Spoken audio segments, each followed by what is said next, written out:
Evo, imamo izjemno zanimive sogovornike na podlago, ki smo jo danes slišali, to, kaj pomeni prehod v zeleno gospodarstvo, v krožno gospodarstvo, kako pomembne so prakse, dobre prakse, ki jih imamo veliko, pa jih premalo mogoče ozavestimo ali pa premalo med seboj povežemo.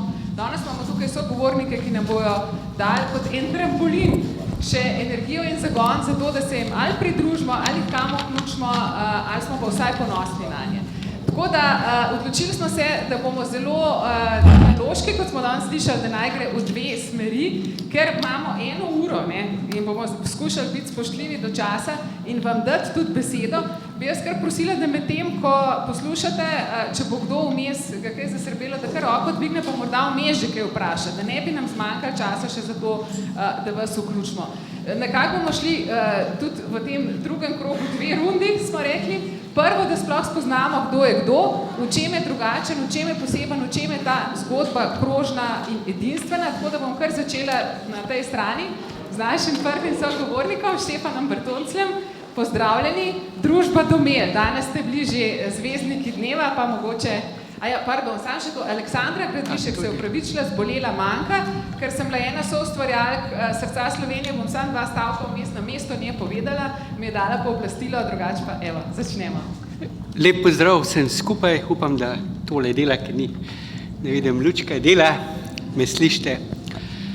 Moje ime je Štefan Bertoncelj, do nedavnega sem bil direktor Domela Holdinga in sem nekako danes tudi pooblaščen, da zastopam Domel tudi pred vami. Sicer sem že upokojenec in sicer sem kar vesel, da sem lahko v teh časih.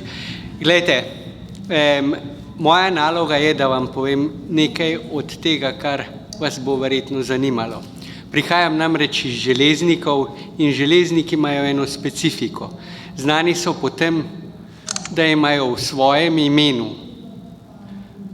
predstavljeno železo. Iz tega železniki tudi izhajajo. Že predno smo začeli šteti, pred Kristusom, in sicer v 8. stoletju so že začeli tam pridobivati železo na vetrni način, potem pa se je to skozi zgodovino ves čas nadaljevalo in železniki so kar zgodaj zapisane tudi zaradi tega, ker so znotraj loškega gospodarstva in Oton II. Je podaril listino frajzenškim škofom in tam je omenjeno v 973. letu. 1354. pa že zasledimo, da so kovaške pravice podeljene železnikom.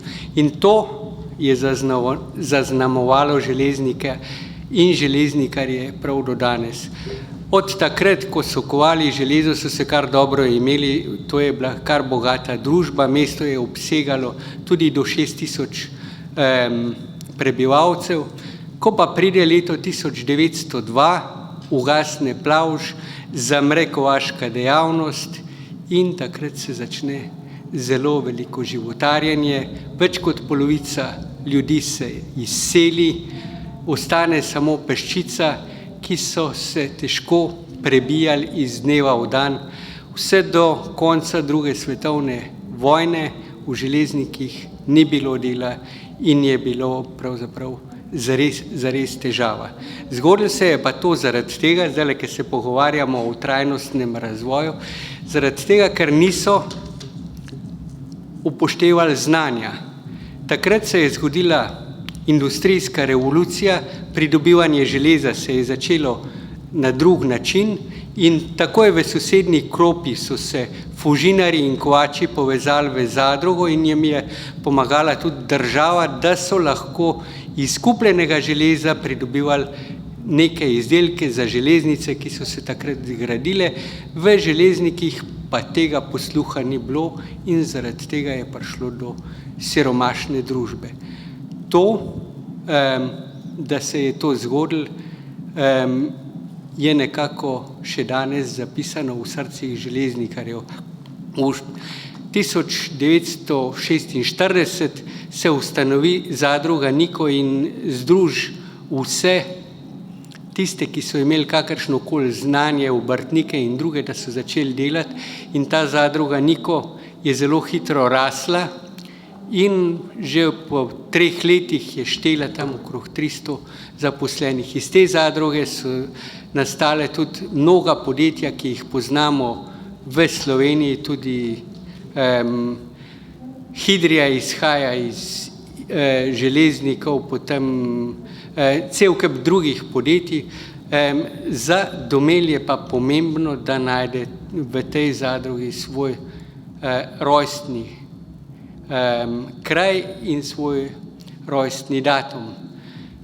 Ker se je s to zadrugo se je potem nadaljevalo vse skozi do današnjih dni pravzaprav neka proizvodnja, ki jo danes poznamo pod Domel.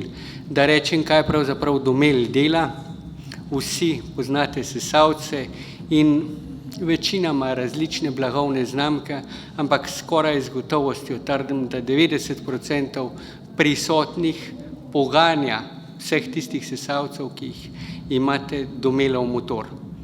Zaradi tega, ker izdelujemo te motorje za vse globalne proizvajalce. Lahko vas zmotim? Ja. Ja, ker ste tako lepo začeli s tem zgodovinskim, pa zdaj ste skočili na Domel. Mogoče, ker smo rekli, kaj je to edinstveno, kako je Domel zdaj izkoristil to zgodovino? Ravno to vam hočem povedati, da je zdajle ravno 9 let, 18. septembra, so nas prizadele v železnikih poplave. In Domel takrat ni bil pravzaprav v dobri kondiciji. Doživel je s tem poplavam še za 10 milijonov evrov škode in se je bilo treba rešiti. In način, kako izstopiti iz te krize, ki je bila lokalna, je bil tak, da je bilo potrebno skupaj se usesti, se pogovarjati, biti pogumen in odločili smo se za drugačen način. Odločili smo se, da hočemo delati izdelke, ki bodo na trgu še bolj sprejemljivi od tistih, ki so zdaj, tako da smo dosegli, če smo imeli takrat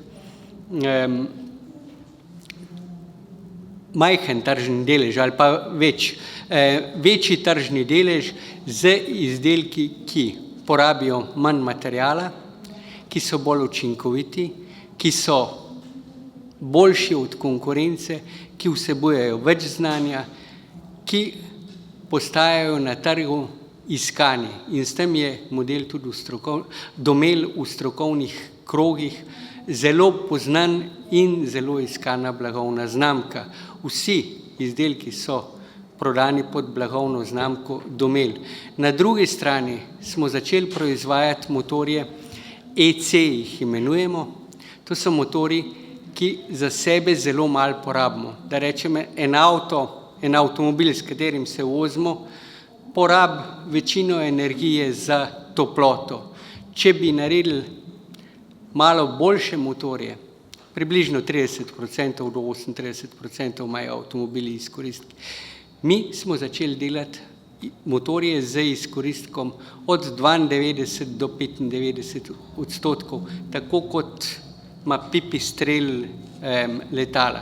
To pomeni, da smo naredili pravzaprav neko tako podobno zgodbo, kot jo poznamo pri svetilih, kjer so žarnice na nitko začele zamenjevati LED diode.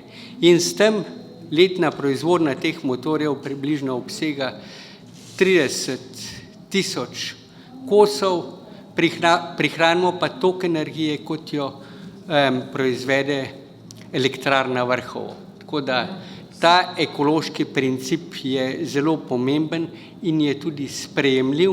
Še to, da rečem, potem pa, da en tak motor približno stane 400 evrov in kupci teh motorjev že v enem letu dobijo povračilo, zaradi tega, ker je toliko cenejša energija, potem, ker motor za sebe nič ne porabi. Ja. Lepa hvala za tudi ta pregled tega, kaj pomeni imeti nekaj v genih, kako skozi krizo to nadgraditi in sestaviti v inovativno rešitev za današnji čas. Zdaj se pa selimo do Julona, do Aquafila. Pri vas, kaj je vas okrepilo in vas opogumilo za poteze, ki jih sprejemate? Lep pozdrav in hvala za vabilo tudi na tale posvet. Moje ime je Stanko Kolar in sem direktor poslovne enote v Celju. Jaz in pa kolegica Lučka vam bomo poskušali kaj dodatno razložiti na temo naše zgodbe o uspehu in sicer o postopku predelave ECONYL. Mogoče se malo slab slišimo, ampak bom pa prišel bliže. No? V postopku predelave ECONYL, kar pomeni, da izrabljamo naš produkt kot vir za proizvodno poliamidnih vlaken. Če začnem čisto na koncu, v Celju se nahaja končna predelava za kupce, kjer zaposlujemo 200 sodelavcev in izdelujemo poliamidno vlakno za tepih industrijo. Zdaj, če vam poenostavim, tole, kar vidite tukaj le okolje, recimo naš produkt, ampak ne v obliki tepiha, temveč v obliki nitke. Proizvodna poliamida poteka v postopku polimerizacije in na srečo ima ta postopek tudi možnost depolimerizacije. To smo ugotovili že pred 25 leti, kjer smo se začeli truditi pri izrabljanju vira na ta način, da smo svoje odpadke dodatno čistili in reciklirali in ponovno uporabili našo surovino za polimerizacijo najlona. Kasneje se je ta zgodba nadaljevala, ker smo bili pri tem uspešni, da smo začeli razvijati postopke, ki so omogočali večjo proizvodno in večjo predelavo teh odpadkov, ki so nastajali znotraj skupine. Zdaj se imenujemo skupina Aquafil, Aquafil Slovenija. V Sloveniji imamo 4 tovarne, 4 lokacije, sicer pa nastopamo na 3 kontinentih, v 8 državah in imamo nekaj manj kot 3000 zaposlenih.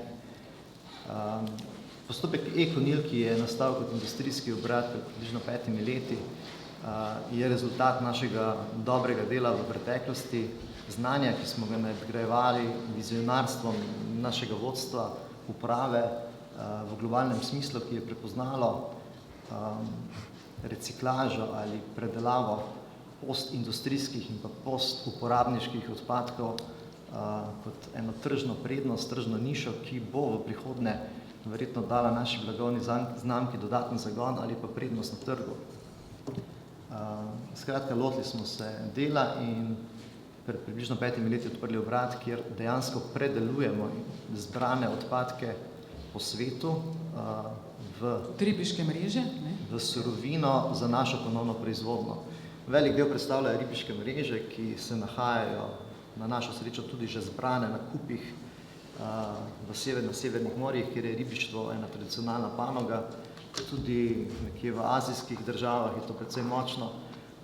In izkazalo se je, da obvladovati tehnološki postopek predelave in depolimerizacije tega najlona v surovino za ponovno predelavo niti ni tako zahteven proces, večja težava je v bistvu, kako zbrati te odpadke po svetu in smo se na koncu naučili, da cela logistika je praktično en dodaten projekt k naši proizvodni enoti, ki se trudi to predelati nazaj v surovino.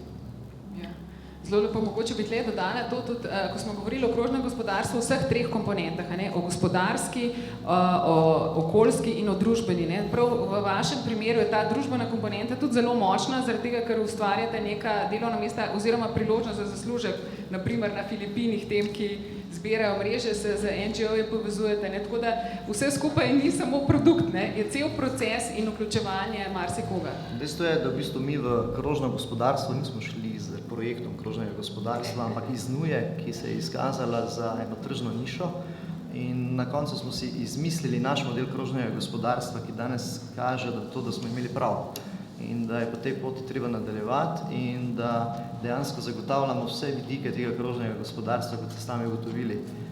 Res je, da nekateri najdejo v tem delo, ki ga prej pač ni bilo, tudi se pojavljajo variante, da se pač te mreže še celo iščejo po morjih, ker veliko teh mrež leži v morjih. S tem se rešuje tudi živali v morjih? Seveda, se v bistvu več težav odpravlja naenkrat. Čeprav ni bil namen primarni odpravljati težave onesnaženosti morja, ampak je bila želja v bistvu kako najti tržno nišo za zagotavljanje dobre pozicije naše blagovne znamke v svetu, ampak na koncu pogruntaš, da so take stvari tudi z vidika enega finančne vzdržnosti želja, postanejo tudi kot neki trajnostni model, ki zagotavlja delo tudi drugim. In glede na to, da v tej smeri nadaljujemo, bo to verjetno še predstavljalo dodaten vir za koga v svetu in na različnih lokacijah. Ja, čestitke in se veselimo k podjetju, ki je družinsko zasnovano podjetje, Plastika Skaza, Polona Tratnik. Veliko slišimo o plastiki Skaza, o tem, kje vse vi raziskujete, česa vse se lotevate, mogoče kar primer, ki bi ga izpostavili danes. Kaj danes Skaza je? Ja, jaz bom rekla, da naš uspeh temelji predvsem na statusu razvojnega partnerja multinacionalkam. Mi vedno kot podjetje postavljamo v spredje kupca in pa njegovo zadovoljstvo. In če vas lahko vprašam, naprimer, ko kupite izdelek, a razmišljate trajnostno, o trajnostnem razvoju oziroma družbeno odgovorno? Mi kot podjetje razmišljamo. To dokazujejo tudi naši izdelki.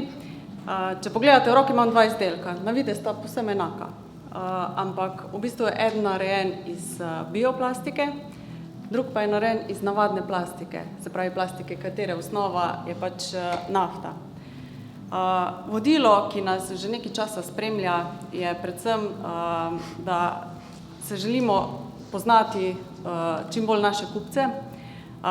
Potem drugo vodilo, ki je zelo pomembno, so naši zaposleni, se pravi zadovoljstvo naših zaposlenih in pa predvsem ustvarjati take inovativne produkte, ki so izdelani iz materialov, ki so okolju prijazni, to so večinoma reciklirani materiali in pa taki bioosnovani materiali. Tudi naša vizija in pa poslanstvo sta usmerjena prav v to smer.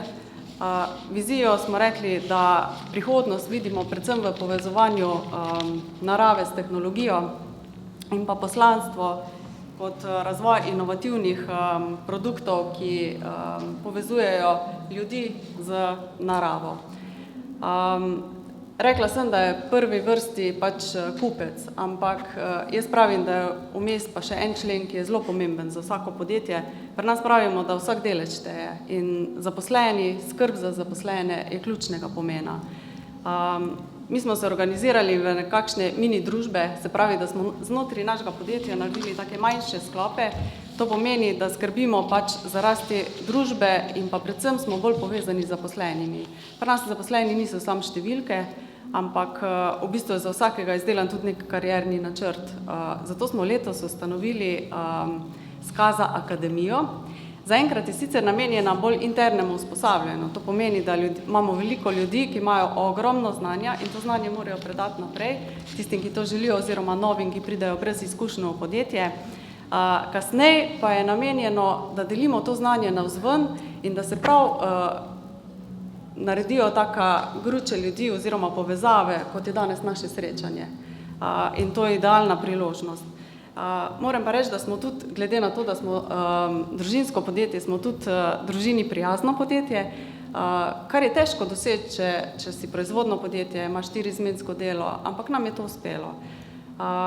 Poleg tega podeljujemo številne štipendije vsako leto, smo pa tudi soustanovitelj, naprimer Visoke šole za polimere, kje v bistvu sodelujemo in pa želimo vplivati na njihov sistem izobraževanja, zato da po koncu šolanja že dobimo v bistvu zaposljiv kader. Iz Visoke šole za polimere pa se je rodilo tudi veliko novih, rečemo, projektov. Eden takih projektov je tudi, prej smo se pogovarjali o konoplji, razvili smo skupaj biomaterial, kateremu smo dodali konopljina vlakna, in pa še en material, kjer je z dodajanjem lesenih vlaken nastal pač izdelek. To pomeni, da tudi odpadek nek drugje znamo uporabiti v naših izdelkih. Zdaj skrb za okolje, ki je tudi del trajnosti. Mi smo tukaj v bistvu na vsakem koraku skrbimo za okolje. To nam dokazujejo tudi kazalniki, naprimer razni sustainability reporti, ki nam jih dajo naši kupci. IKEA, naprimer, nas zelo visoko ocenjuje, tako da dobimo čez 80%, kar je za našo industrijo pa branžo zelo dober rezultat. Smo pa tudi naredili energetski pregled podjetja, kar smo koristno izkoristili zdaj, ker gradimo nov proizvodni objekt, ki bo energetsko varčen, učinkovit. Pa ne samo to, tudi bo v skladu z industrijo 4.0. Bomo imeli Uber proizvodnjo. Rečemo temu tako. Se pravi, velik problem, kot za vse nas, predstavljajo tudi odpadki. S tem se vsako leto soočamo, skrbimo, da jih vedno zmanjšujemo, delamo programe in letos se nam je pač porodila ena ideja in smo v bistvu rekli, da bomo za 200 000 evrov zmanjšali odpadki nastane v naši proizvodnji in če bomo to dosegli, si bomo teh 200 000 evrov tudi razdelili med zaposlenimi. Če pa zaključim celoto, se pravi, moramo biti družbeno odgovorni, pol morajo biti naši izdelki tudi, tako da vsi izdelki, ki jih mi delamo, so narejeni večinoma iz reciklirane plastike, takšen je tudi Organko. Prej smo slišali zgodbo, da se je v Mariboru odprl center, jaz moram reči, da mi že imamo Organka iz takega materiala. In tudi ostali izdelki so narejeni iz okolju prijaznih materialov. Hvala. Zdaj smo slišali 3 primere in so bile vse te komponente, kako vključevati zaposlene, kako v bistvu kreirati delovna mesta, kako deliti znanje, kako biti mednarodno konkurenčen. Zdaj imamo pa Marka Krajnerja, ki je s svojim podjetjem zelo vpet tudi v to mednarodno konkurenčno okolje, na eni strani kot svetovalec podjetjem, na drugi vključen v koncept Cradle to Cradle. Mogoče, da slišimo zdaj, kaj pa je tukaj, kar lahko podelimo, ne samo za tem omizjem, ampak v družbi naše. Ja, hvala lepa. Tudi z moje strani. Prihajam iz Trizena, kjer sem ustanovitelj oziroma lastnik firme Svetovalna, ki je pa povezana z švicarsko mednarodno korporacijo EPEA Switzerland, ki certificira oziroma spravlja v sistem Cradle to Cradle. Cradle to Cradle je dost, bi rekel temu, težka zadeva. Firme se relativno težko odločajo za Cradle to Cradle, zato ker lastniki morajo videti v Cradle to Cradle potencial, direktorji ga ne vidijo, zato ker če se firma odloči za Cradle to Cradle razvijati produkte, bo v začetni fazi padala, ne bo rastla, zato ker je ogromno težav. V Cradle to Cradle sistemu uporabljamo samo varne kemikalije. Imamo listo prepovedanih kemikalij, in v Cradle to Cradle tudi nikoli ne vstopa plastika. Se pravi, ti kozarci, ko so zeleni, tole ne more biti Cradle to Cradle, če je plastika. Plastika je v sistemu Cradle to Cradle no go, je material, ki ni biološko in tehnično razgradljiv. Namreč v Cradle to Cradle konceptu, paradigmi, kakorkoli bi temu rekel, morajo biti izdelki v fazi dizajna zdizajnirani na tak način, da so uporabljene varne kemikalije in da so po koncu življenjske dobe tehnično in biološko razgradljivi. To se pravi razstavljivi in tudi lahko dejansko nevarni za okolje. Se pravi, če je Cradle to Cradle, ne vem, kozarc, ga lahko na koncu življenjske dobe pade v Savinjo, pa ne bo vplival na okolje. To, ker so v tem sistemu samo varne kemikalije. Je dost težka zadeva, ampak stvari se skozi te projekte tudi v Sloveniji, skozi krožno gospodarstvo obračajo na bolje in pač krožno gospodarstvo je velika zgodba, Cradle to Cradle je pa mogoče najtežji del, ki se ga lahko doseže, ker, tako sem rekel, kemikalije, uporaba obnovljivih virov, assessmenti in podobno je dost težka stvar.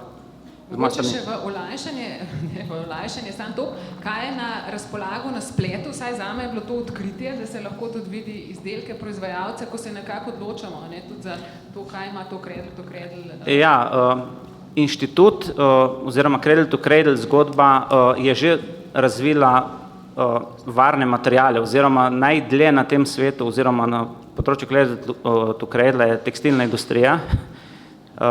Cradle to Cradle je dal 39 tekstili, katere lahko dizajnerji po celem svetu že uporabljajo kot varne.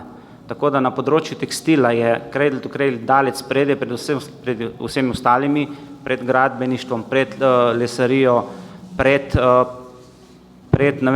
aluminijem in podobnimi zadevami. Tako da ja, na Cradle to Cradle strani, če boste klikali na Google, je ogromno informacij.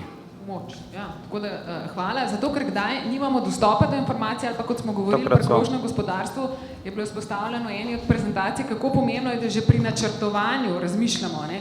In to je ta faza, ne? Ko nekaj načrtujemo in zdaj imamo čudovitega načrtovalca, Marka Klemenčiča, v tovarni Nogavic Polzela ste šli čisto v neke odbite zgodbe.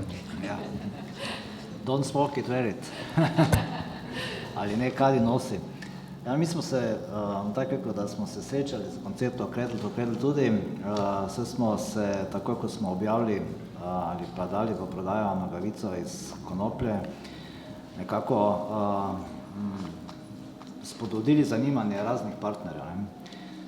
Pa dajmo iti od začetka, no, kako smo prišli do tega Polzela, kot veste, sama tovarna Nogavic je bila v težki situaciji, rečemo, da smo zdaj na pravi poti, ampak ne glede na to smo se srečali z eko-iniciativo, ki je prišla z idejo, zakaj pa ne bi naredili nogavice iz konoplje, iz konopljene nitke.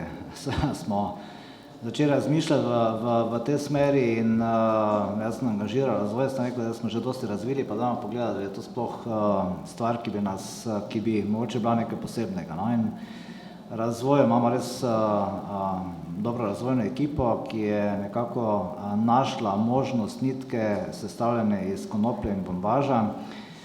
Zakaj ravno te kombinacije? Zato, ker konoplja sama po sebi, sami veste, je zelo trda in groba, dočim bombaž daje te nogavici mehkobo in pa seveda prijetnost nošenja. In ko smo to prvo nogavico sestavili, smo prvo začeli z 90% konoplje, 10% bombaža, na koncu smo prišli na eno kombinacijo 50-50, ki se je izkazala kot najbolj ugodna in je posebnost te nogavice, namreč konoplje nogavice so že bile ali pa jih je izdelalo razna podjetja, ampak tako kombinacijo smo nekako sami pokruntali in je bila res najbolj prijetna za nošenje z vsemi lastnostmi konoplje. No, kaj pa so lastnosti konoplje? Seveda govorim v tekstilni industriji, da ne bomo šli na odbite. Celovito počutje, če imamo te nogavice. Da ne bomo šli na odbite, ampak rečemo celovito počutje. Ja. Se pravi, nogavica je antialergena, že sama od sebi, zaradi tega, ker uporabljamo naravni material. Druga stvar, noga se v taki nogavici ne poti. Pomeni, je idealna za nošnjo, takrat, ko nam telo bolj deluje, to se pravi, je to pohodništvo, šport ali pa tudi problemi, predvsem pri moških, ki se jim rade noge malo bolj potijo kot ženskam. In tretja stvar, nogavica je obstojna po formi in pa tudi za vzdrževanje enkratno, zato ker lahko jo pereš na 90 ali pa kuhaš, ali nogavica ostaja enaka. Tudi se ne obrabi hitreje, tako hitro kot ostale nogavice, kar je sicer slabost, če govorimo o trženju, ampak ne glede na to ima pa se ostale lastnosti toliko dobre, da je res nekaj posebnega. Se pravi, noga je ves čas stikov z naravo, nogavica je, tako sem že rekel, z vsemi lastnosti obdarjena in res pomaga dobremu počutju človeka.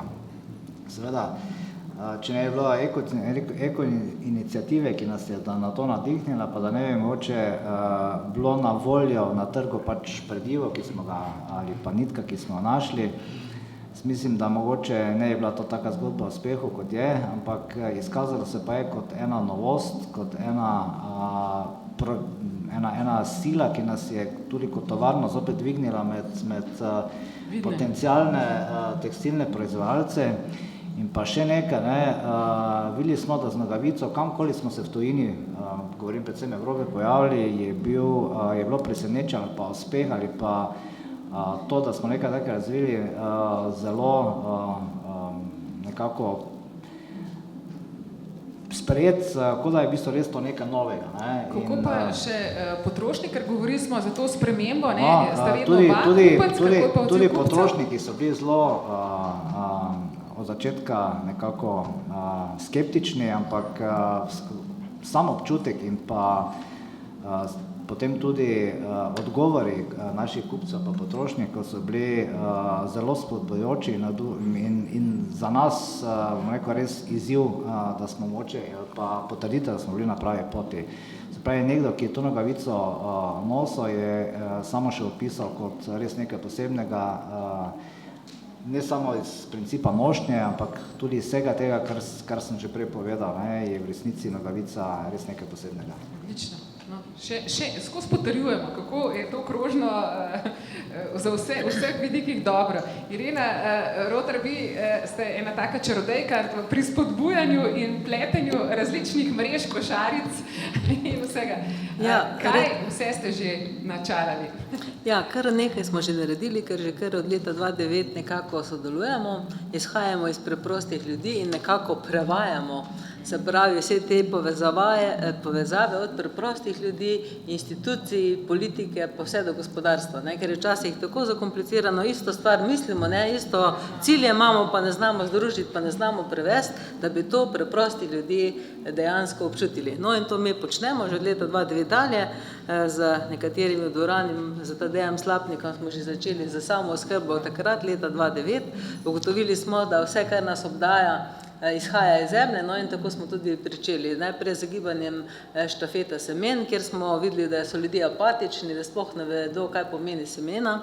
Smo ustanovili štafeto semen, gibanje za samo oskrbo in smo aktivirali ljudi, 11 semen poseješ, 11 izmenjaš, 11 daš v gensko banko, no iz tega so potem zdaj ratale izmenjevalnice, zelemenjave, ljudstvo, vrtičkarji vedo, ne, zakaj gre, no sedaj pa imamo nove projekte, seveda, ne. Nekaj novih Tako, ja. Tako kot smo spodbudili ljudi, da so začeli razmišljati, se pa aktivirati, seveda imajo pri tem zelo pomembno vlogo napredni mediji, ki to spodbujajo, pa ker drugače pač ne moramo delovati, dejansko se tudi zavedajo vsi ti so mišljeniki, mi smo ugotovili, da tem ljudem ne paše organiziranost centralna, ne, ker niso materialno usmerjeni, ampak na drugem nivoju delajo in dejansko mi nekako to povezujemo. No. In se pravi, potem smo pa recimo v lanskem letu, da malce skrajšam, ne, nekako z pobudo za to konopljo se že vse od leta 2009 ukvarjamo, kot 2011 ukvarjamo kot rastlino tisočerih priložnosti, delali smo seminarje, izobraževanje smo se hoteli povezati, no, ampak to tako veste, kak je v Sloveniji, ko se zmenimo, da se bomo povezali, gremo vsak po svoje, no, ampak ne, če je človek dovolj vztrajen, ne, smo se potem v lanskem letu, ko je bila ta zadeva okrog konoplje, ne, smo pa mislim okrog Polzele, pa potem res dejansko na pobudo se povežem z Markotom in z tem, so mišljeniki, smo rekli, naredimo nekaj, ker ljudje, če bomo mi najprej raziskovali, je šele potem delali, je prepozno, ni časa. Ljudi hočejo imeti končni produkt. Naš cilj je, da imamo eko-lan, eko-volno, eko-konopljo in iz tega naredimo slovensko nit in platno. Povežemo in obudimo tekstilno industrijo, zaradi tega, ker štejejo le dejanja, smo v lanskem letu, zasadili tudi poligon industrijskih rastlin za tovarno v Polzeli, kjer nam raste 19 vrst konoplje in tudi rastline za biodinamično varstvo, ne, sedaj pa gremo še korak dlje. Ustanovili smo, da smo ljudi spodbudili k temu razmišljanju, smo ustanovili natečaj skupaj s Pomurskim sejmom Univerzo Maribor natečaj Ecoci Green Design, predstavili smo že modele na letošnjem sejmu Agra, kar 51 izdelkov se je tam prikazalo, ljudje so bili navdušeni, tudi zelo velik interes je bil obiskovalcev, tudi iz tujine, si želijo imeti konkretna oblačila, kajti ljudje se zavedajo tako kot učinkov hitre hrane, tudi hitre mode, kaj to pomeni, ne? In dejansko to razvijamo naprej, ne? Da bomo pa zaključili krogotok, ne? Celoten. Boste pa še zbirali oblačila, pa nazaj. Tisti redizajn, ne? Ampak to, kar se tiče pa se pravi celotnega, ne, smo pa dejansko, tako kot smo zasnovali eko-hrano, želimo imeti za ekoturizem in za naše, in zato smo tudi ustanovili zdaj Ecoci Green Turizem. Ste slišali za fontano zelenega zlata v Žalcu, no in mi imamo 100 metrov stran zeleni hram, kjer je center turizma doživljajskega zelenega. Tam na 150 let star način kuhamo v kotlih pivo iz konoplje, iz zelišč in iz hmelja in pričaramo doživetje na osnovi nacionalne identitete in novih pristopov, ki ga razvijamo. Tako da ste tak vzorčni primer tega, ne, krožnega in različnih področij in povezovanja različnih deležnikov in nečesa oprijemljivega, da niso samo besede, ne, ampak da so tudi dejanja, tudi pri vas. Delujete, ustvarjate, Teo Bunta, kaj nam vi daste kot popotnico danes, da se ujamemo na vaše trnke, ki lahko se... Zavod za dihaj, Inštitut za trajnostno mobilnost in prijazne energije je nastal predvsem od strahu, kaj smo bila z kolegi izredno pristrašena v enem prejšnjem projektu. Takrat smo delali v Slovenski zvezi za javno zdravje in smo bili na nekaj predavanjih, na katerih smo izvedeli ena dejstva, katera so nas res zaskrbela. Od resursov, ki jih imamo, voda, hrana, zemlja, zrak, je nekako po našem mnenju najmanjša pozornost trenutno na zraku. Vodo mogoče lahko izberem iz neke flaške, nekega izvira doma iz vodovoda, hrano pa imamo tu zelo veliko res že dobrih primerov, ki se lahko na neke trajnostne načine zberemo neko bolj zdravo hrano, ampak pri zraku žal nimamo veliko izbire. Ko smo prišli do uradnih podatkov Evropske komisije, 430.000 umrlih letno zaradi vdihovanja prašnih delcev iz zraka, od tega več kot 50% iz naslova prometa. Potem pa smo poslušali dr. Oto Repca iz Inštituta za javno zdravje v Sloveniji, 1700 umrlih. Če to primerjamo zdaj z nekimi prometnimi nesrečami, terorizmom, drugimi stvarmi, so to izredno sila zaskrbljujoče stvari, ampak te informacije nekako niso prišle v neko širšo okolje. In tu je ravno nastal Zavod za dihaj, ker smo, ko smo bili zaskrbljeni, tudi poskušali poiskati določene rešitve. Prvo smo tudi naleteli na informacije, da obstajajo rešitve, dosegljive rešitve, ugodne rešitve, ampak ne pridajo informacije do širše publike. In začeli smo razmišljati, kdo ima interes, da se zadeve spremenijo. Kdo je od vas danes tukaj prišel, mogoče s kakim trajnostnim mobilnim sredstvom, prometnim sredstvom, razen gospoda Tadeja? Zakaj ne? Prvi odgovor je, da je recimo električno vozilo drago. Popolna dezinformacija. Ja, popolna dezinformacija, ker danes lahko dobite zadnjih nekaj let električno vozilo normalne klase, ne vem, zamenjava kakršnekoli srednji klasi bencinskega, za 2-krat manjši denar, kot stane zdaj vaše vozilo. Zaradi tega, ker imamo spodbude ekosklada, ker imamo kredite tudi prek ekosklada po 1,2% obrestni meri. Se pravi, nek avtomobil srednje klase, Golf, električni, Nissan Leaf, recimo trenutno, 206 € mesečno brez pologa. Drug podatek je, da poprečna slovenska družina porabi 400 € za svoj avtomobil mesečno. Sami razmislite, koliko tankate, koliko je cestnina, koliko so vzdrževanja, koliko so ostali stroški. In če ta informacija ne pride do ljudi, vsak od vas danes, po mojem mnenju, 90% prihrani 200 € mesečno, če zamenja vozilo jutri. Pa tega ne veste in tega ne naredite. Na drugi strani so moji kolegi tukaj, ki tudi treba to konopljo, ne vem, nogavice, plastiko pripeljati od točke A do točke B, ki bi lahko bilo ceneje, na drugi strani bi pa bilo okolju in predvsem zdravju veliko bolj prijazno. To je bila osnova, s katero smo začeli delovati, se pravi, prvo je ozaveščanje, drugo smo začeli razvijati nekatere svoje rešitve, od lažjega parkiranja, se pravi čim prej umakniti avtomobile z ceste, do polnilnih rešitev za električna vozila. In tu moram poudariti, da so električna vozila tudi kolesa, različna druga premikala, ki lahko v nekem trenutku zamenjajo avtomobil. Zakaj se ne vozimo v službi s kolesom 2, 3, 5, 7 km? Ker pridemo potni v tistem času, ko je kolo primerno, pa gremo z avtom. Če bi pa kolo bilo električno, pa bi prišli suhi in bi mogoče 6 mesecev avtomobil stal v garaži, bi imeli veliko manj stroškov. Ker smo vedeli, da nas je premalo, nas je okrog 7, z zunanjimi sodelavci okrog 30, smo naredili nek predinkubator, povabili smo različne ljudi in podjetja, ki imajo na tem področju ideje, to področje nam je znano in zdaj ta trenutek imamo v razvoju razvite rešitve od predelave kolesa v električno v 10 sekundah, po ceni 200 evrov, recimo, ker je velika razlika med električnim kolesom trenutno na trgu, ki ni uspelo prodreti v neki pomembni številki ta trenutek, ker stane 1500-2000 evrov, a 1,5 milijona nekih starih koles je po naših kolesarnicah in kleteh, ki jih ne bomo vrgli jutri v smeti, ker bi to bilo spet udarec na okolje. Se pravi, na drugi strani pa kotna brusilka ali pa vrtalni stroj v Hoferju stane 25-40 evrov, pa ima isti elektromotor, pa isto elektroniko, pa isto baterijo. Tu mi nekaj ne gre skupne. Kitajci si dajo na kolo vrtalni stroj, pa se peljajo z električnim kolesom. Se pravi, tu se da nekaj narediti in tu imamo zdaj en produkt na tem področju. Trenutno smo v akciji, da podarjamo 10 polnilnih enot ponudnikom storitev po Sloveniji, ki bodo zbrali največ nekih klikov na internetu, podarjamo.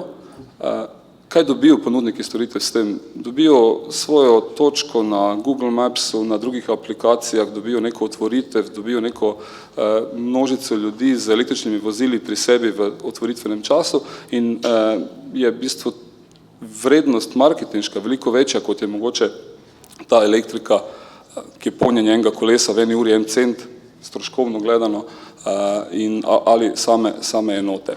In zadnji izdelek, ki ga razvijamo in je zdaj v neki dokaj zaključni fazi, je tudi povezan tukaj z gospodom čisto na levi strani, mogoče nam bodo kaj pomagali, se pravi, razvijamo avtomobil električni, ki je malo drugačen, kot je trenutno običaj v avtoindustriji. To pomeni, konstrukcija je popolnoma lesena z nekaj konoplje, posebej v vratih. Z meritvami, ki smo jih dosegli, smo dobili okrog 40% manjšo težo na enako trdnost in varnost.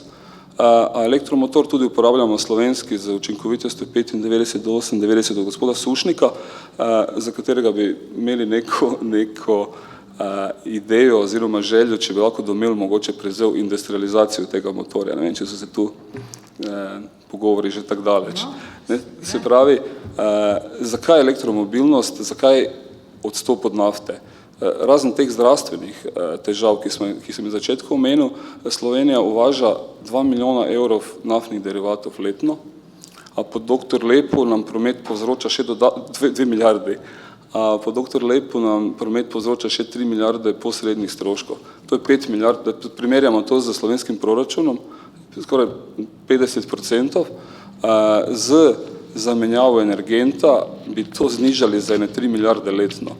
3 milijarde letno, na drugi strani proizvodnja biometana od odpadkov, ki tukaj poznate, zakaj se gre, elektrika iz obnovljivih virov, fotovoltaika, avtomobil kot vir energije v času, ko ni sonca za hišo, so rešitve, ki bodo pripeljale do novih delovnih mest, ki so sigurno prihodnost in bi se Slovenija seveda tu mogla imeti strategijo v okviru tega, kaj se danes pogovarjamo, strategijo, da se pravočasno prilagodimo, da ne čakamo, da nam tuji proizvajalci vozil narekujejo smer, da smo že zdaj pripravljeni na to. Super. Vidite, koliko je enih povezav, že med sami vami, nekateri ste skupaj realizirali projekte, nekateri ste na materialih sorodnih, nekateri na začetku in koncu, da ste z motorji upravili. Jaz bi zdaj kar odprla, če imate kako vprašanje, zato da se malo dvigne energija tudi v prostoru. Videli ste nastavke, kakšni dobri so. Evo, tam na prvo vprašanje.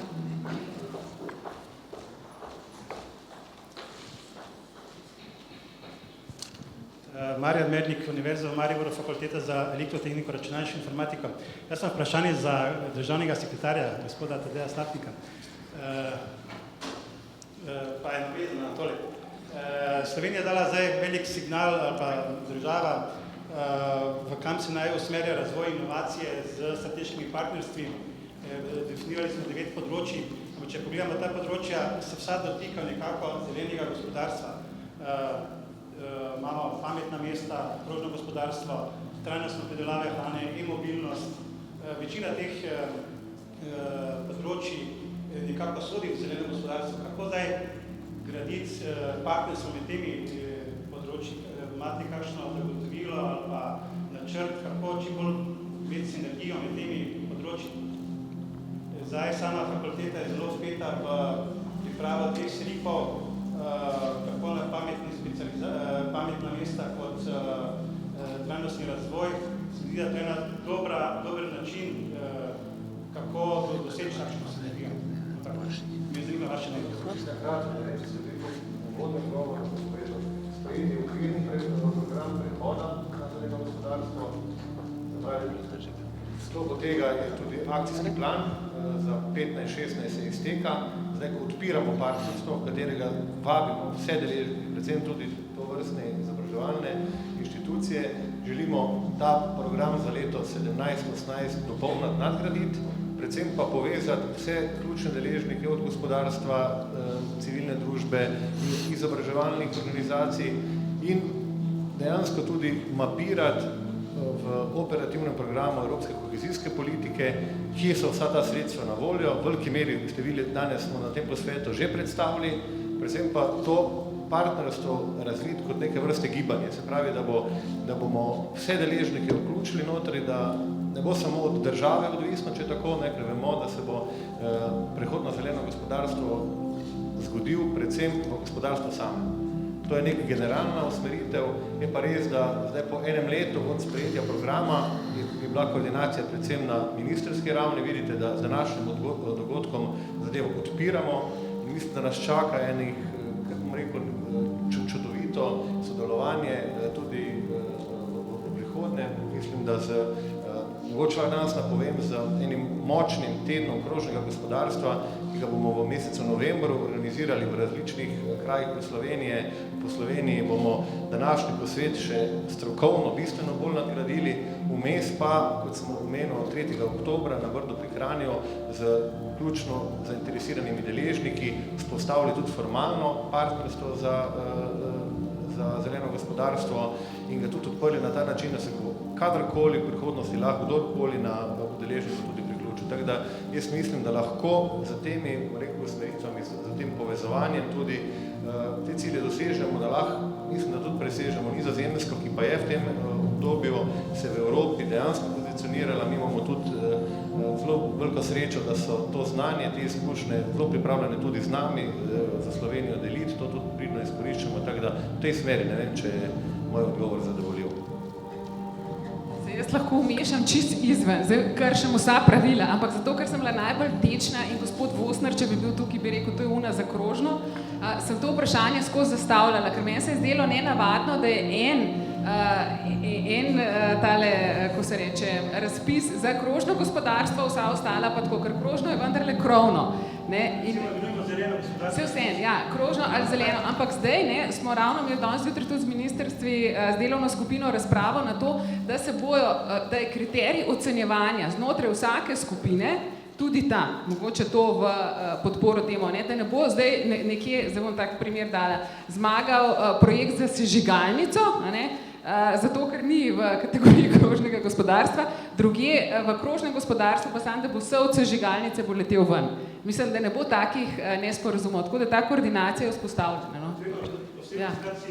Tako, ja. Hvala. Pozdrav vsem. Me veseli, da ste organizirali takole lep posvet, otvoren posvet, da takole reče, bi pa takole najprej vsem vabilo, v torek 20. septembra v Državnem svetu v Ljubljani organiziramo 16. mednarodno konferenco s Slobijo na temo obnovljivi viri energije in pa ekološko kmetijstvo z naslovom tudi, če gremo 100% v obnovljive vire. Tukaj bo en zelo priznan osrednji gost, Hans Josef Fell, On je predsednik združenja Watch the Energy, in pa ta svetovni ambasador ravno tega sistema, gremo 100% obnovljive vire energije. Zdaj pa se še malo dotaknem aktualnih, to, kar se je bilo danes govorilo, toliko vprašanje, namreč veliko se govori o zelenem gospodarstvu, tako naprej, lesnopredelovalna dejavnost je tista, prej gospa minister za kmetijstvo poudarjala gost. Gost je tukaj, trajnostno gospodarimo z njim, res da gospodarimo trajnostno z samo dobrimi 20% tega gozda. Ker mi imamo tukaj največji problem v Sloveniji, da imamo 468 tisoč lastnikov gozdov, ki imajo v svoji lasti več kot 50% površine gozda. Ja, tukaj ni zdaj vprašanje, to je dejansko ugotovitev, in je, ki pa dejansko vodi v vprašanje, kako dejansko tukaj sedaj uresničiti to zgodbo krožnega gospodarstva. Bom še eno zadevo omenil, danes govorimo o krožnem gospodarstvu, integrirano, zdajle pa je dejansko tukaj zgodba tako imena bioekonomija. Zdaj, nič ni bilo govora o tem, dejansko je pač to en nov termin, ki se dejansko uveljavlja v svetu in v Evropi, tako da mislim, da tudi to zgodbo bi se bilo dobro vključiti. Kot je pa kolega Marko Krenar prej povedal, dejansko je ta sistem cradle to cradle zelo zahteven, to se pravi od zibke do zibke. Na drugi strani pa tukaj ravno lesnopredelovalna dejavnost tista, ki je lahko na tem področju ravno najbolj, da rečem, učinkovita. Hvala. Še malo odgovora tle dala, zato ker danes širimo informacije. Naš europoslanc gospod Bogovič je v tem bio-based economy zelo aktiven, kakor vemo, in dr. Potočnik v zadnjem predavanju oziroma nastopu, ki ga je imel v Mestnem muzeju konec junija, je tudi predstavil to, kaj se na področju bio-based dogaja, ker to je en od sistemov, ki je seveda, so pa vsi integrirani, kot smo prej zelo lepo slišali, noben ni samostojen, vsi so soodvisni, tako da mislim, da upam, da se tudi ta vključuje. A kaj pa za naše goste, kako vprašanje? Konkretno, toliko zgodb dobrih so imeli. Pa bom pa jaz vam dala še izziv za to, da bomo vedeli naprej. Če bi nam zdaj vsak od vas, pa bomo na sred začeli, da ne bomo šli skozi po vrstno redu pri Poloni, če bi vsak od vas povedal, kaj je tisto, kar zdaj načrtujete in kaj bi od tega občinstva ali pa še od drugih pričakovali, s čemu bi jih povabili. Vi ste že veliko stvari povedali, od akademije do drugih stvari, ampak mogoče, kaj je tisto, kar Plastika Skaza razvija, načrtuje in kje je to povezovanje, tudi zelo medresorsko ali pa interdisciplinarno dobrodošlo? Zdaj, najbolj usmerjeni smo v razvoj novih inovativnih materialov, tako da jaz vidim povezovanje pač z različnimi deležniki, ki lahko pri tem vplivajo, in pa predvsem tudi v industrijo 4.0, ki nam pač pomaga potem, da smo pač bolj uspešni. Zdaj, Plastika Skaza kar razvija lastnih produktov, vse se usmerjamo v materiale, ki so okolju prijazni, se pravi, ali da se dajo reciklirati, ali pa da so bioosnovani. To so tudi vse nove prihajajoče linije, ki jih imamo v načrtu. Prav tako pa že z obstoječimi izdelki širimo ta duh okoljski. Naprimer z našimi sosedi Hrvati smo se v Osijeku povezali in v bistvu bojo imeli organko kot edini koš za ločevanje pač bioloških odpadkov. In to želimo delati pač v tem duhu še naprej. Ključ je pa povezovanje. Povezovanje, ker meni sta tako laično vidva iz ene kategorije materialov sorodne, ne vem, samo tam ali ne. A je kakšen izziv recimo na strani Aquafila Julona, kjer je lahko kako presečišče celo pri razvoju, vprašam, kaj so vaši načrti? Mogoče. Mi smo fokusirani na proizvodnjo najlona in vseh derivatov, ki jih lahko dobimo nazaj, da jih potem ponovno predelamo. Treba je razumeti, da naši izdelki niso druge kategorije, ampak če dobimo surovino, ki je identična surovini iz fosilnih goriv, lahko proizvedemo v bistvu produkt, ki je na ravni kvalitete originalnega izdelka iz fosilnega goriva. Naše izdelke smo razvijali že v preteklosti v različne smeri. Razvijamo tudi nove materiale, za katere bo tudi osnova postopek predelave ekonila, ki danes zasega že približno 20% naše predelave, vsebujejo v bistvu ti naši končni izdelki, ki jih pač uporabljamo za tepih in pa tekstilno. Ne smemo pozabiti na tekstilno industrijo, seveda. Povezujemo se globalno z močnimi proizvajalci tekstili, kot so Speedo, Levi's in podobni. La Perla za ženske. Tako, tudi to.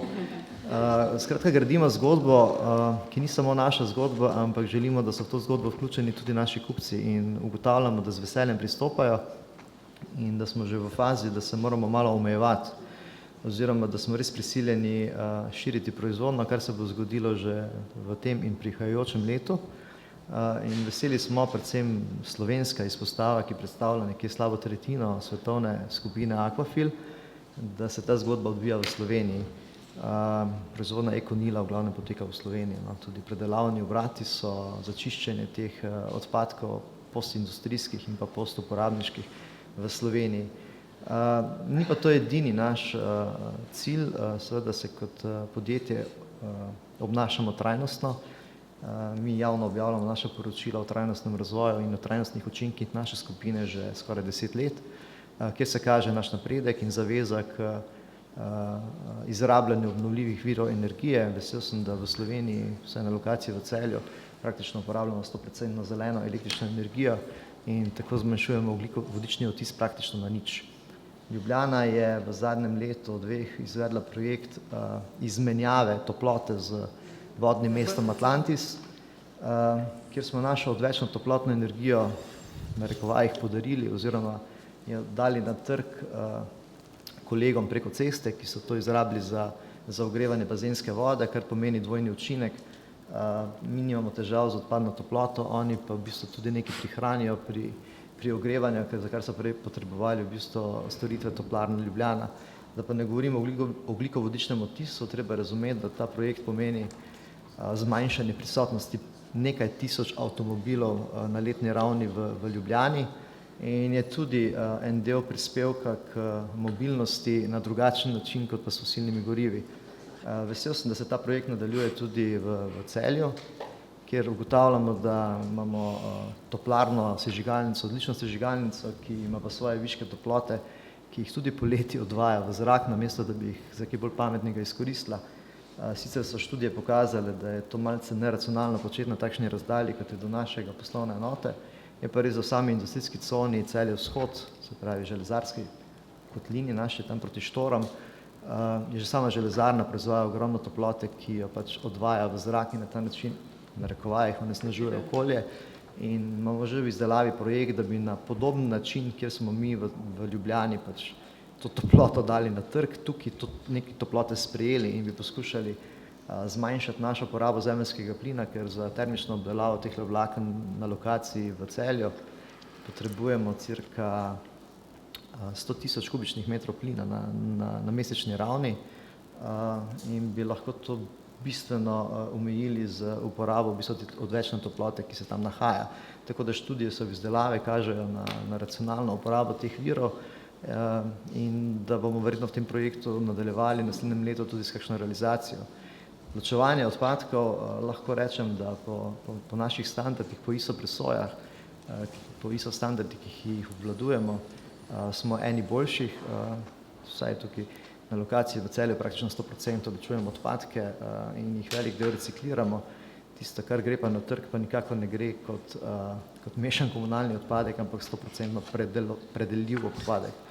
Tako da v vseh pogledih je naša izkušnja tudi kultura obnašanja posameznika znotraj skupine in pa tudi enote ali celote do okolja in do družbe nasploh.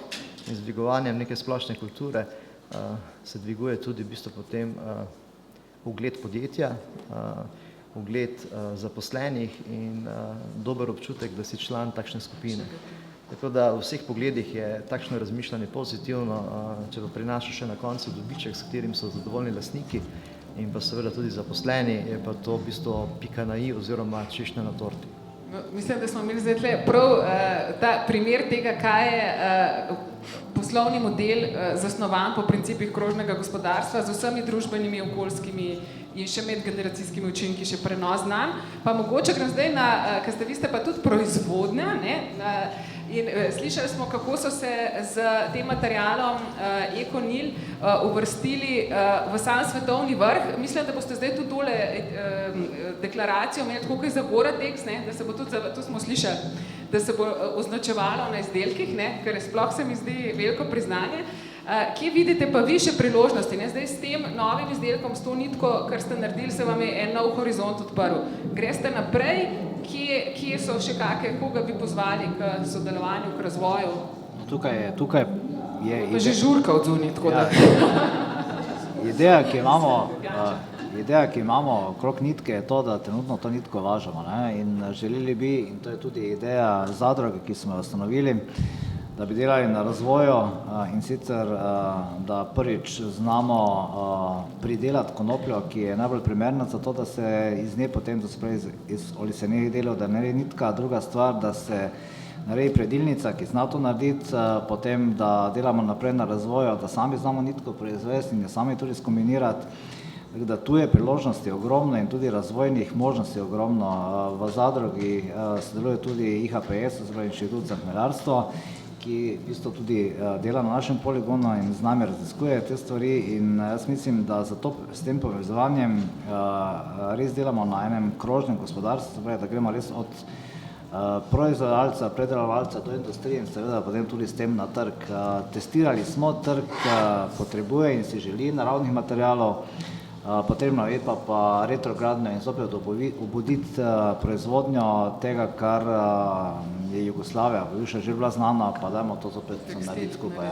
In znanje rabimo in smo odprti za to in nova delovna mesta kreiramo. Marko, pri vas, ko govorimo o materialih, spet se vračam na to, kaj je tisto, kar v okviru vašega podjetja ali pa cele mreže, ki imate, lahko ponudite takim raziskovalcem, iskalcem.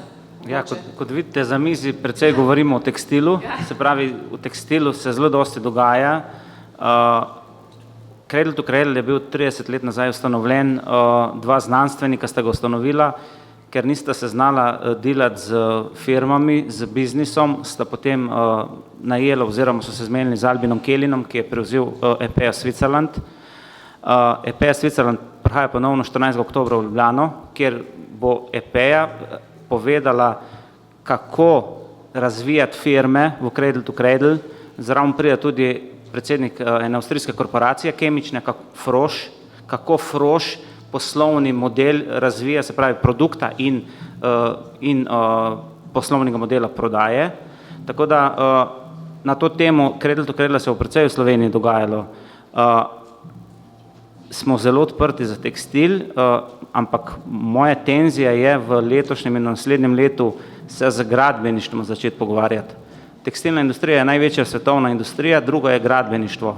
V Sloveniji imamo precej močne ali pa dobre firme, gradbene, ali lesena gradnja ali gradnja klasična, in njem precej gradbenih materialov, alternativnih gradbenih materialov, fasadnih sistemov je že razvitih v Cradle to Cradle. Predvsem je namen s temi gradbeniki v Sloveniji se pogovarjati. Tako da tudi pri materialih je sprememba, gradbeniki, lokalna okolja, Irena, spet je nov projekt za vas, se mi zdi. Ja, mi jih imamo res veliko, no. Jaz sem zelo vesela, da smo danes pozitivno naravnani, ne, ampak je pa zelo fino, da si nalijemo tudi čistega vina. In dejansko krožno gospodarstvo je izziv na življenje, ki nas čaka, ali bo zeleno ali ga ne bo. To je ena zadeva. Drugo moramo vedeti, da smo odvisni od notranjih in zunanjih dejavnikov. Kaj so trenutno zunanji, največji? CETA, imamo chemtraile, imamo CETO, imamo TIP, imamo tisoč dejavniki, ki bojo tudi vplivali na razvoj zelenega gospodarstva. Od tega se moramo zavedati. Naslednja zadeva, kaj imamo pa doma? Veliko apatijo ljudi. In zdaj, če ne bomo mi smo lahko tole cilji navdušeni, pa razvijamo nove produkte, če ne bomo zaaktivirali ljudi, ne bomo dosegli ciljev. Zato si mi prizadevamo, da zopet uvedemo mladinske delovne brigade in 100 ur družbeno koristnega dela za ljudi, ki so na zavodih. In tu imamo zelo veliko podpore že in sedaj trkamo na vest oblastem, da to spraviš čez zakonodajo. In to bomo govorili tako dolgo, da bo to uspelo. No in potem imamo še naslednjo zadevo, da je potrebno se dejansko prizadeva, da bomo vsi skupaj stopili skupaj, ne, kot primer dobre prakse je recimo tovarno Nogavic Bozala, kjer je volja, tam je pot. Poglejte, to je zadnji branik tekstilne industrije in zdaj, ko je pripomogla tudi država, da je naredila ta prolongacijo delov in tak naprej, se temu da narediti. Ne. Naslednja zadeva, ne. Alan Ford je že 1932 naredil konopljino karoserijo, no, tako da super, me veseli, da lahko tudi. Včeraj smo imeli inštitut za celulozo, ali kako že, kjer za papirništvo in celulozo Mateja Mešelo, oni razvijajo iz konoplje material za avtomobile. Ne vem, če ste že povezani, torej, evo, kaj boste delali vi, kje rabite koga? Jaz zdaj nimam časa povedati, kaj planiramo. V prihodnosti bi se poskusil omejiti na kratko obdobje. Jutri imamo demonstracijo predelave kolesa v 10 sekundah na Ptuju v okviru Evropskega tedna mobilnosti. Naslednji torek v Šoštanju. Drugo, povabil bi vas na naš Facebook stran, da glasujete za objekt v svoji bližini, ki bi želeli, da dobi brezplačno polnilno enoto. Vsak, ki glasuje, bo deležen pri nekih nagradah, ki so jih sponzorji podarili. Lahko izvajajo javna dela Mladinske brigade. Tudi. Na drugi strani ozaveščanja bi pa želeli širiti dobre prakse, ki jih je kar nekaj. V Mariboru je konkretno brezplačno parkiranje za električna vozila na celotnem območju, parkirnem območju, 2000 nekaj parkirnih mest, kar je mogoče nekako podobno kot je Celovcu, Gradcu, ampak v Sloveniji tega še ni, razen v Mariboru. V Ljubljani dobra praksa, nekaj let že ne kupujejo službene avtomobile na nafto, se pravi večinoma je vse metan, ker je izredno dobra praksa in Žale, Snaga, LPP in druga službena vozila. Zdaj se je nabavilo 20 vozil za električni taksi v Ljubljani. Druga mesta bi mogla tudi to prevzeti in z naše strani bomo zelo žalostni jezni, če bo v naslednjem obdobju država in državna podjetja, ki so v neki lasti, nabavljala kakršnokoli vozilo s pogonom na nafto. Ne. Se pravi, izjemoma mogoče 10% nekih vozil, ostalo je vse možno in tu bom rekel, da je tudi naš primer. 5 let se vozimo na metan, želimo si biometan, ampak noben v Sloveniji ga ne dela, ker ni avtov, ker ni kupcev. Kure jajce imamo problem, ne? Se pravi, moramo forsirati takšna vozila in električna vozila in je to dejansko, potem smo lahko en otok v Evropi. Tako da vabljeni k glasovanju, če sem prav razumela. Zdaj pa gremo k koreninam, lepo ste začeli, pa bomo še bi en tak krog naredila, ne? Govorimo o sedanjosti, usmerjamo se v prihodnost, spoštujemo tradicijo. Kaj bi bilo vaše sporočilo Domela, kam greste, koga vabite, kaj delite? Glejte, mislim, tisto, kar sem prej hotel povedati, ampak res je zmanjkalo časa, je to, da se je treba ves čas prilagajati situaciji. Nikdar ne smemo pozabiti, da nekaj stoji, ker vse stvari se na svetu ves čas, vsak trenutek spreminjajo. Kar je zdajle, ne bo čez 5 minut. Čas teče in ta zgodba je v Železnikih pravzaprav povzročila to, da se je tudi rodil Domel, ki pa danes nima kakšnih težav, odpira nova delovna mesta. V letošnjem letu bo okrog 100 novih delovnih mest odprl. Tako da promet raste, izdelujejo izdelke, 40% izdelkov je mlajših od 3 let, to pomeni, da je treba stalno vključevati znanje in iskati priložnosti na trgu. In to predvsem na ekoloških programih, zaradi tega, ker se svet vključuje v trajnostno zgodbo. In v Železnikih, kar sem na začetku rekel, smo stari več kot 2000 let in ta trajnostna zgodba bo lahko trajala, če se bojo tudi zanamci ves čas prilagajali in mi jim to pripovedujemo. Lepa hvala, mislim, da smo dobili zelo dobro sporočilo. En aplavz vsem govorcem.